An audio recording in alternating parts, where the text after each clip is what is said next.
Welcome to your rockers. ఎలా ఉన్నారు అందరూ? ఈ రోజు మనం మాన్స్టర్ సిరీస్ యొక్క పార్ట్ 21 చూడబోతున్నాం. ఒకవేళ మీరు ముందు పార్ట్స్ చూడనట్లయితే వాటి లింక్స్ డిస్క్రిప్షన్ లో ఉన్నాయి, వెళ్ళి చూసేయండి. అప్పుడే మీకు స్టోరీ బాగా అర్థమవుతుంది. లాస్ట్ పార్ట్ ఎండింగ్ లో జీనాకి చాంగే లీ అని తెలుస్తుంది. దాంతో తను ఎమోషనల్ అయ్యి లీకి కాల్ చేస్తూ అతన్ని కలవడానికి వెళ్తుంది. మరోవైపు లీ స్పృహలోకి వచ్చి తన చేతిలో ఒక స్పానర్ మరియు పక్కనే చావుబతుకుల్లో ఉన్న డేవిడ్ ఉండటం చూస్తాడు. అక్కడికి వచ్చిన గార్డ్స్ కూడా లీ చేతుల్లో స్పానర్ చూసి అతనే డేవిడ్ ని చంపాడని అనుకుంటారు. అప్పుడు లీ, సార్ ప్లీజ్ మిమ్మల్ని నేను చంపలేదని వీళ్ళకి చెప్పండి అని చావుబతుకుల్లో ఉన్న డేవిడ్ ని వేడుకుంటాడు. ఈ పార్ట్ స్టార్టింగ్ లో డేవిడ్ లీ వైపు చూపిస్తూ ఏదో చెప్పే ప్రయత్నం చేస్తాడు, కానీ దురదృష్టవశాత్తు చనిపోతాడు. దీంతో లీ డేవిడ్ హత్య కేసులో ఇరుక్కుంటాడు. తర్వాత పోలీసులు వచ్చి లీని అరెస్ట్ చేస్తారు. అదే సమయంలో ఆండ్రూ మరియు జేజే బాడీగార్డ్ కూడా అక్కడే ఉంటారు. ఆండ్రూ బాడీగార్డ్ తో ఇవాళ్టితో లీ కథ ముగిసింది అని అంటాడు. ఆ మాటలు లీకి స్పష్టంగా వినపడి దాంతో అతను వెనక్కి తిరిగి ఆండ్రూ పక్కనే ఉన్న బాడీగార్డ్ ని చూస్తాడు. అప్పుడు అదంతా ఆండ్రూనే ప్లాన్ చేశాడని లీకి అర్థమవుతుంది. వెంటనే బాడీగార్డ్ ఆండ్రూతో సైలెంట్ గా ఉండండి సార్, అతను మన మాటల్ని వింటున్నాడు అని హెచ్చరిస్తాడు. అంతలో జీనా అక్కడికి వచ్చి పోలీసులు నిన్నెందుకు అరెస్ట్ చేశారు అని లీని అడుగుతుంది. అప్పుడు ఆండ్రూ వచ్చి, నీకు తెలుసా లీ డేవిడ్ ని చంపేశాడు అని జీనాకు అబద్ధం చెప్తాడు. అయితే లీ ఇక్కడ ఆండ్రూ నన్ను కావాలని నిరికించాడు, నువ్వు అతని మాటలు నమ్మొద్దు, నేను ఎవరిని చంపలేదు అని అరుస్తాడు. అయినా పోలీసులు అతన్ని తీసుకుని వెళ్తారు. దాంతో జీనా బాగా ఏడుస్తుంది. అప్పుడు ఆండ్రూ జీనా ఎందుకు చాంగ్ కోసం ఇంత ఏడుస్తుంది అని అనుకుని తన దగ్గరికి వెళ్లి, నువ్వెందుకు తన కోసం ఇంతలా ఏడుస్తున్నావు, అతను ఒక క్రిమినల్ అని అంటాడు. అప్పుడు జీనా, అతను ఎవరిని చంపలేదు, నాకు తన గురించి బాగా తెలుసు అని చెప్పి ఏడుస్తూ క్రైమ్ స్పాట్ కి వెళ్తుంది. కానీ ఇన్వెస్టిగేషన్ చేసే వాళ్ళు తనని లోపలికి రానివ్వరు. దాంతో తను హోటల్ యొక్క సీసీటీవీ ఫుటేజ్ చెక్ చేయడానికి వెళ్తుంది. కానీ అక్కడ తనకి ఫుటేజ్ డిలీట్ అయిపోయిందని తెలుస్తుంది. అంతలో ఆండ్రూ, నువ్వు ఇదంతా ఎందుకు చేస్తున్నావు, అతను నిజంగానే ఒక హంతకుడు అని జీనాతో అంటాడు. అప్పుడు జీనా, లీ ఎవరిని చంపలేదు, ఇది నేను నిరూపించి తీరుతాను అని చెప్పి అక్కడి నుంచి వెళ్ళిపోతుంది. తర్వాత లీని ఇంటరోగేషన్ చేయడానికి తీసుకెళ్తారు. మరోవైపు ఆండ్రూ జేజేని కలవడానికి హాస్పిటల్ కి వెళ్ళినప్పుడు జేజే అసలు అతనికి ఏ దెబ్బలు తగలనట్టుగా లీ అరెస్ట్ అయ్యాడని తెలిసి బాగా సంతోషంలో మంచిగా రెడీ అవుతూ ఉంటాడు. ఇక్కడ ఆండ్రూ జేజేని వ్యాక్సిన్ యొక్క ఫార్ములా అడగగా జేజే అతనికి అది చూడడానికి ఇస్తాడు. అది చూస్తూ ఆండ్రూ జేజేని, డేవిడ్ ని చంపడం అసలు మన ప్లాన్ లోనే లేదు కదా, అయినా మీరు ఎందుకు అతనికి చంపించారు అని అడుగుతాడు. అప్పుడు జేజే, నేను డేవిడ్ ని కేవలం గాయపరచాలనుకున్నాను, కానీ దురదృష్టం కొద్దీ అతను చనిపోయాడు. ఏదైతే చాంగ్ ఇరుక్కున్నాడు కదా, మనకి ఇంకేం కావాలి అని అంటాడు. దానికి ఆండ్రూ కూడా, సరే అయితే నేను ఈ ఫార్ములా నా దగ్గరే ఉంచుకోవచ్చా, నేను మీకు డీకోడ్ చేసి ఇస్తాను అని అడుగుతాడు. దానికి జేజే ఆశ్చర్యపోయి, నీకెందుకు ఈ ఫార్ములా అని అనగా ఆండ్రూ, నా దగ్గర ఉన్న మీ దగ్గర ఉన్న ఒకటే కదా, ఏ మీకు ఇంకా నా మీద నమ్మకం లేదా అని అడుగుతూ జేజే నోటి వెంట మాటలు రానికుండా చేస్తాడు. దాంతో జేజే కొంచెం ఆలోచించి, సరే అయితే నువ్వే ఉంచుకో, నాకేం ప్రాబ్లం లేదు అని అంటాడు. ఆండ్రూ వెళ్ళిపోయిన తర్వాత అక్కడే ఉన్న బాడీగార్డ్ జేజేని, సార్ మీరు ఆ ఫార్ములాని అతను ఎందుకు ఇచ్చారు అని అడుగుతాడు. దానికి జేజే, భయపడకు, మన దగ్గర అతని ఆడియో రికార్డింగ్ ఉన్నంత వరకు అతను మనల్ని వ్యతిరేకించలేడు అని అంటాడు. తర్వాత హాస్పిటల్ నుంచి జేజే నీల్ ని కలవడానికి వెళ్తాడు. అక్కడ జేజే నీల్ తో, నన్ను క్షమించండి, నా వల్ల మీరు మీ పదవి కోల్పోయారు, కానీ మీకు ఒక మంచి న్యూస్ చెప్తాను. ఆ వ్యాక్సిన్ ఫార్ములా యొక్క ఒరిజినల్ కాపీ నా దగ్గరే ఉంది, ఇంకా చాంగ్ ని కూడా ఒక హత్య కేసులో ఇరికించేశాను అని అంటాడు. ఇది విని నీళ్ళు చాలా సంతోషపడి,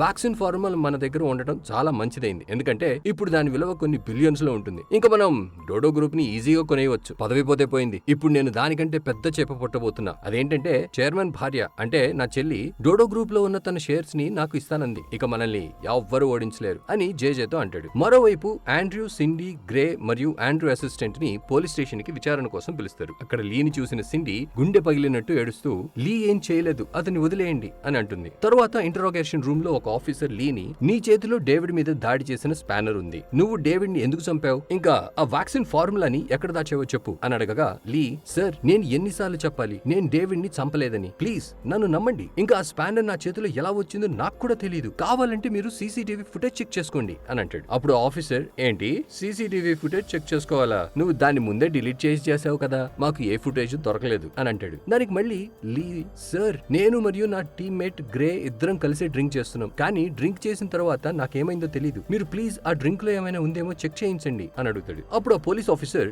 మేము ఆ డ్రింక్ చెక్ చేయించాము, దాంట్లో ఏమీ లేదు, ఇప్పుడు నటించకుండా నిజమేంటో చెప్పేసే అని లీతో అంటాడు. దానికి లీ, సార్ ఒకసారి మీరు గ్రేని అడగండి అని అంటాడు. ఇక తర్వాత గ్రేని పిలుస్తారు. ఇక్కడ గ్రే, నేను కూడా లీతో కలిసి తాగాను, కానీ నాకు ఆ డ్రింక్ ఎక్కువే నిద్రపోయాను, ఒకవేళ మీరు చెప్పినట్టు ఆ డ్రింక్ లో ఏదైనా ఉంటే నేను కూడా లీ లాగా చాలాసేపు నిద్రపోయేవాడిని, కానీ అలాంటిదేం జరగలేదు కదా అని ఆఫీసర్ కు అబద్ధం చెప్తాడు, ఎందుకంటే అతను ఆండ్రూకి ఫేవర్ గా వర్క్ చేస్తున్నాడు కాబట్టి. తర్వాత ఆండ్రూని పిలుస్తారు. లీని ట్రాప్ చేయడానికి దొరికిన ఈ అవకాశాన్ని ఆండ్రూ వదులుకోకుండా పోలీసులకు లీ డేవిడ్ దగ్గర డాక్యుమెంట్స్ లో సైన్ చేయించడానికి వెళ్ళాడు. కానీ అతను డేవిడ్ ని బాగా టార్చర్ చేసినట్టున్నాడు, ఎందుకంటే నేను డేవిడ్ ని కలిసినప్పుడు అతను బాగా టెన్షన్ లో ఉన్నాడు, ఆ తర్వాతే అతను హత్య చేయబడ్డాడు అని అంటాడు. దీంతో ఈ కేసు చాంగ్ కి వ్యతిరేకంగా ఇంకా బలపడుతుంది. తర్వాత ఆఫీసర్ చాంగ్ అంటే లీని లాకప్ కి తీసుకెళ్తూ ఉంటారు. అప్పుడే లీ లీ ఆండ్రూతో నేను నిర్దోషిని, నీకిది బాగా తెలుసు అని అనగా దానికి ఆండ్రూ అయితే నేను నిన్ను ఈ కేసులో ఇరికించానంటున్నావా ఏంటి అని లీతో అంటాడు. అప్పుడు లీ నీకంత ధైర్యం ఎక్కడ ఉందిలే, నాకు తెలుసు నువ్వు ఇదంతా జేజే కోసం చేస్తున్నావు. ఇప్పటి వరకు నా శత్రువుల లిస్ట్ లో జేజే ఉన్నాడు, కానీ నువ్వు మధ్యలో వచ్చి తప్పు చేసావు. ఇప్పుడు నీ పేరు కూడా ఆ లిస్ట్ లో యాడ్ అయ్యింది.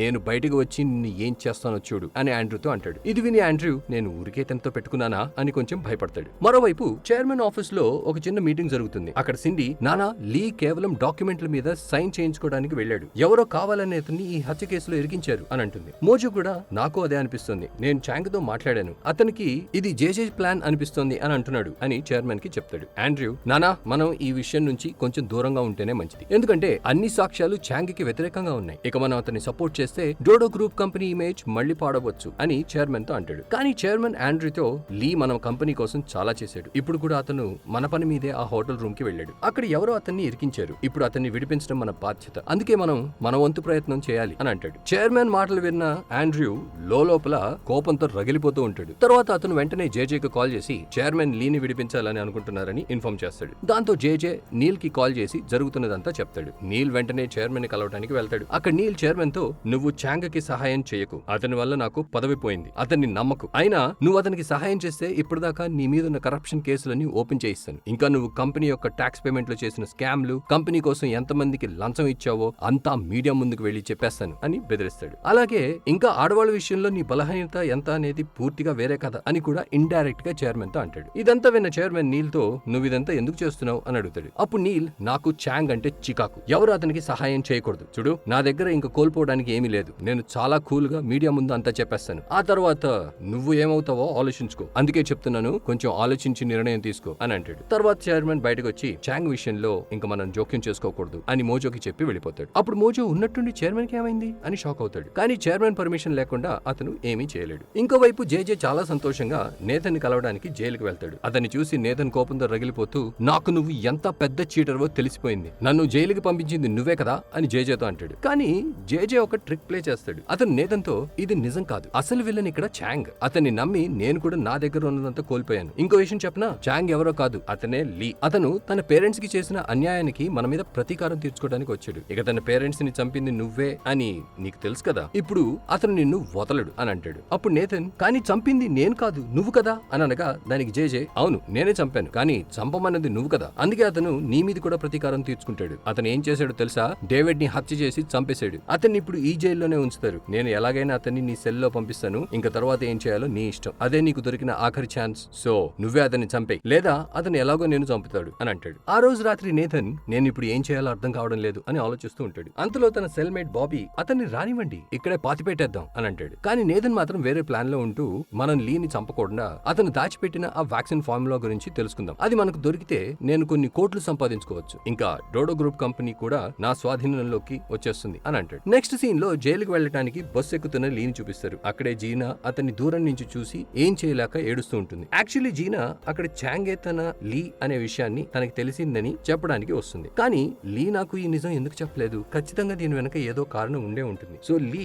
తనంతట తానే నాకు నిజం చెప్పే వరకు నాకు నిజం తెలిసిందన్న విషయం నేను కూడా లీకి చెప్పను అని అనుకుంటుంది. ఇక లీని జైలుకి తీసుకెళ్తూ ఉంటారు. బస్సులో వెళ్తున్న లీ జేజే నన్ను జైలుకి పంపించడం ఇది రెండోసారి అని అనుకుంటాడు. ఫ్రెండ్స్ ఇక్కడ మనకి ఫ్లాష్ బ్యాక్ లో ఆల్రెడీ ఒకసారి జేజే లీ పైన తప్పుడు ఆరోపణలు చేసి జైలుకి పంపించడం చూపిస్తారు. ఇక జేజే రెండోసారి కూడా లీని జైలుకి పంపించడంలో సక్సెస్ అయ్యాడు. కానీ లీ మనసులో ఇప్పుడు నేను గుడ్డోడిని కాదు, వాళ్ళకి సరైన గుణపాఠం నేర్పిస్తాను అని అనుకుని తన సెల్కి వెళ్తాడు. సెల్లోకి వెళ్లిన తర్వాత లీకి నేథన్, బాబీ మరియు వాళ్ళ గ్యాంగ్ మొత్తం అదే సెల్లో ఉన్నారని తెలుస్తుంది. ఇక నేథన్ కొంచెం యాటిట్యూడ్ తో చూడు బాస్, జీవితం అనేది ఒక సర్కిల్, ఇక్కడ గెలిచినోడు ఓడిపోతాడు, ఓడిపోయినోడు గెలుస్తాడు, నీకు తెలిసే ఉంటుంది అని అంటాడు. ఇలా నేథన్ తలా తోక లేని డైలాగులు చెప్పి లీతో స్నేహం చేయడానికి ట్రై చేస్తూ లీతో నీకు తెలిసే ఉంటుంది జేజే నన్ను కూడా నీలాగే ట్రాప్ చేసి జైలుకి పంపించాడు అని అంటాడు. కానీ లీ మాత్రం నేథన్ ఎవరో తనకి తెలియనట్టు అతన్ని పూర్తిగా ఇగ్నోర్ చేస్తాడు. నెక్స్ట్ సీన్ లో ఆ మిస్టీరియస్ బాస్ ముందు నుంచున్న పెన్నీ మరియు తన అసిస్టెంట్ ని చూపిస్తారు. బాస్ వాళ్ళిద్దరితో ఆ వ్యాక్సిన్ ఫార్ములా ఎక్కడుంది అని అడుగుతాడు. అప్పుడు పెన్నీ లీనే డేవిడ్ ని హత్య చేసి ఆ ఫార్ములా ఎక్కడో దాచాడని తప్పుడు ఆరోపణలు చేసి అతన్ని జైలుకి పంపించారు. కానీ లీ అలా చేసి ఉండడు, నాకు కొంచెం టైం ఇవ్వండి, నేను ఆ ఫార్ములా ఎక్కడుందో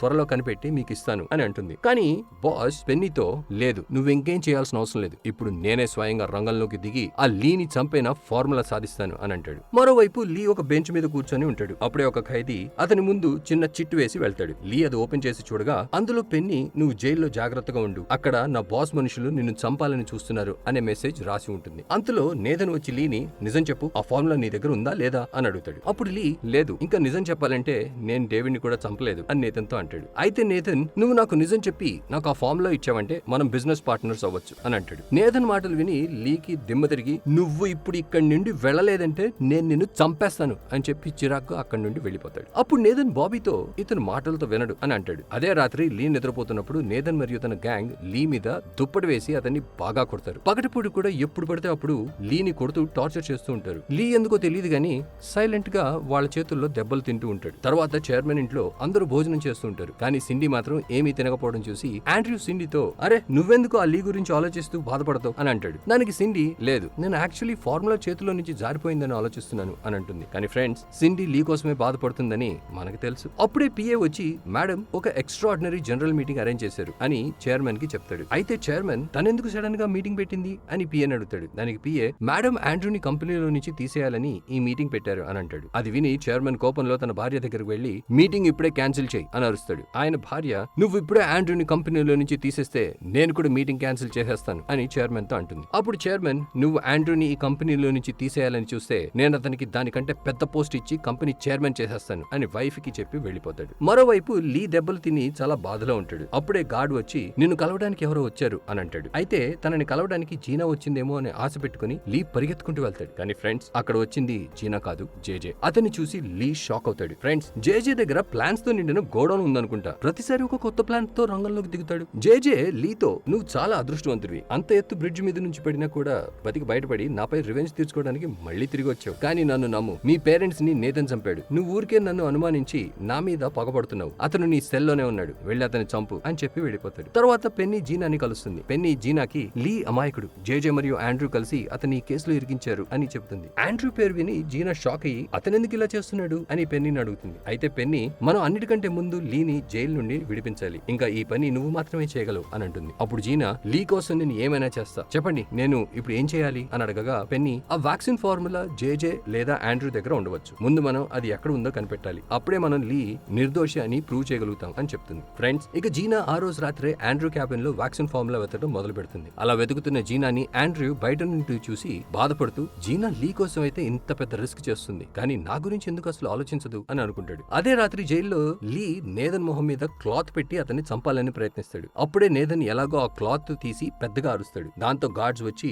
లీని వేరే సెల్ లో లాక్ చేస్తారు. అలా తీసుకెళ్తున్న లీ నన్ను వదలండి, నేను అతన్ని చంపేస్తాను అని అరుస్తూ ఉంటాడు. తర్వాత రోజు పొద్దున్నే నేథన్ బాత్రూమ్ కి వెళ్ళినప్పుడు అక్కడే లీ కూడా ఉంటాడు. లీ ఇవాళ నువ్వు చచ్చినట్టే అని చెప్పి నేథన్ ని కొట్టడం స్టార్ట్ చేస్తాడు. కానీ ఫ్రెండ్స్, సడన్ గా భయంతో నేథన్ కళ్ళు తెరుస్తాడు. అంటే ఇదంతా నేథన్ కళ అన్నమాట. నేథన్ లేచి బాబీతో అతను నన్ను కలలో కూడా కొడుతున్నాడు, ఇప్పుడు నేను ఏం చేయాలి, నేను అతన్ని చాలా అండర్ ఎస్టిమేట్ చేశాను, కానీ అతను చాలా డేంజరస్, నిన్న రాత్రే అతన్ని వేరే సెల్ లోకి మార్చేయడం మంచిదైంది అని అంటాడు. అందులో గార్డ్స్ లీని మళ్ళీ అదే సెల్ లోకి తీసుకుని వస్తారు. దాంతో నేథన్ దేవుడా ఇతన్ని మళ్ళీ ఎందుకు ఈ సెల్ లోకి తీసుకొచ్చారు, ప్లీజ్ నన్ను వేరే సెల్ లోకి మార్చండి, ఇతను నన్ను చంపేస్తాడు అని అరుస్తాడు. కానీ లీ ఏమీ మాట్లాడకుండా సైలెంట్ గా ఒక కార్నర్ లోకి వెళ్లి పడుకుంటాడు. ఫ్రెండ్స్, నిజం చెప్పాలంటే ఇక్కడ నేథన్ చచ్చేంత భయపడతాడు. ఆ రోజు రాత్రి లీ నేథన్ మెడ మీద కత్తి లాంటిది ఏదో పెట్టి నేను ఎవరనో నీకు తెలుసు, నేను ఆ కళ్ళు లేని లీని నా పేరెంట్స్ ని చంపినందుకు నీ మీద పగ తీర్చుకోవడానికి నేను ఇంకా బతికున్నాను అని అంటాడు. అప్పుడు నేథన్ చూడు, నువ్వు నన్ను చంపేశావంటే జీవితాంతం ఇక్కడే ఉండిపోవాల్సి వస్తుంది, ఇక నువ్వు జేజేని ఎప్పటికీ చంపలేవు, అతనే అసలైన హంతకుడు అని అంటాడు. దాంతో లీ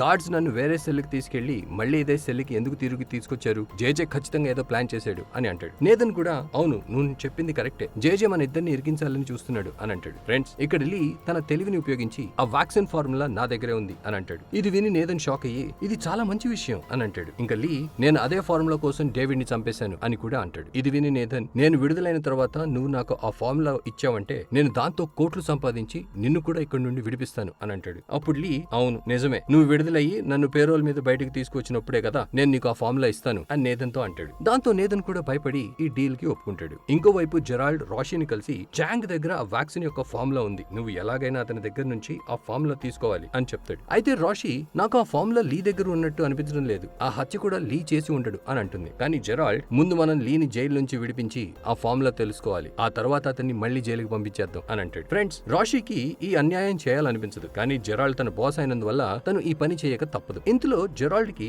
ఒక కాల్ వచ్చి అతను పెన్నీ వాళ్ళ బాస్ ని కలవడానికి వెళ్తాడు. ఇక్కడ మనకి పెన్నీ మరియు జెరాల్డ్ వాళ్ళిద్దరి బాస్ ఒకరే అని తెలుస్తుంది. బాస్ జెరాల్డ్, నాకు లీ దగ్గరున్న ఆ వ్యాక్సిన్ ఫార్ములా కావాలి. దానికోసం లీని చంపాల్సిన అవసరం వస్తే అతని చంపైనా నాకు ఆ ఫార్ములా తెచ్చివు. నువ్వు ఈ పని చేయగలవా అని అడుగుతాడు. దానికి జెరాల్డ్, సార్ మీరు ఏం టెన్షన్ తీసుకోకండి, నాకు తెలిసిన ఒక ఏజెంట్ ఉంది, తను లీ టీమ్ లోనే పనిచేస్తుంది, తన ద్వారా నేను ఈ పని పూర్తి చేయిస్తాను అని అంటాడు. మరోవైపు జైల్లో నేథన్ గ్యాంగ్ కి స్పెషల్ భోజనం పెడతారు. వాళ్ళకి వచ్చిన భోజనం చూసి బాబీ, ఏంటి ఇవాళ మాకు నాన్ వెజ్ ఎందుకు పెట్టలేదు అని గొడవ పడుతుంటాడు. అంతలో ఒక గాడ్ వచ్చి లీకి బైబిల్ ఇస్తాడు. ఇక లీ ఆ బైబిల్ చదవడం స్టార్ట్ చేస్తాడు. అది చూసి నేథన్, ఏంటి అప్పుడే సన్యాసి అయిపోయావా అని ఆట పట్టిస్తాడు. కానీ లీ మాత్రం ఆ బుక్ లో తన కోసం ఏదో ఒక క్లూ ఉంటుందని చూస్తూ ఉంటాడు. తర్వాత రోజు ఒక ముసలైన కాలు జారి పడిపోతాడు. లీ ఆయనను లేపి, తాతయ్య మీకు ఏమి కాలేదుగా అని అంటుండగా అంతలో ఆయన ఓ కత్తి తీసి లీని కడుపులో పొడుస్తాడు. లీ అసలు ఏం జరుగుతుంది అని షాక్ అయ్యి ఆయన వైపు చూస్తుండగా ఈ పార్ట్ ఎండ్ అవుతుంది. ఫ్రెండ్స్, ఇంకా ముందు ముందు ఈ సిరీస్ లో ఏమవుతుందో, మీకు ఈ సిరీస్ ఇంట్రెస్టింగ్ గా అనిపించి మా ఎక్స్ప్లెనేషన్ నచ్చినట్లయితే ఛానల్ ని సబ్స్క్రైబ్ చేసి వీడియోని లైక్ అండ్ షేర్ చేయండి. And finally thanks for watching.